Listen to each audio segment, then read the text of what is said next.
Ma'am, বলছি সকাল তো হয়েই গেল, আর সবাই দেখছি ছাদে না জামা প্যান্ট মেলে দিয়েছে, বুঝলেন? তাহলে কি আমি এবার পরবো? ও দাঁড়াও, তোমাকে দেখে জানাচ্ছি, বুঝলে? একটু সিসিটিভিতে চেক করে নি। হ্যাঁ, সবাই মোটামুটি ছাদে জামা প্যান্ট মেলে দিয়েছে, বুঝলে?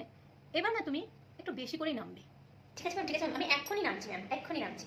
ম্যাম, একটা রিকোয়েস্ট ছিল, মানে বলছি আজকে যদি সূর্যদাকে ছুটি দিতেন তাহলে আজকে পুরো দিনের ডিউটিটা আমিই করে দিতাম, আমার তো কোনো অসুবিধা নেই সেরকম। হ্যাঁ।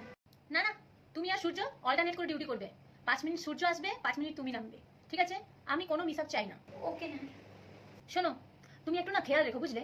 যখন অফিসের টাইম হবে, যখন বাড়ি থেকে সবাই বেরোবে, মানে রাস্তাঘাটে একটু লোকজন বেশি থাকবে, তখন না একদম মুষলধারে নামবে, ঠিক আছে? একদম মুষলধারে, কোনো পিনি পিনি পিটি পিটি কিচ্ছু না, পুরো মুষলধারে।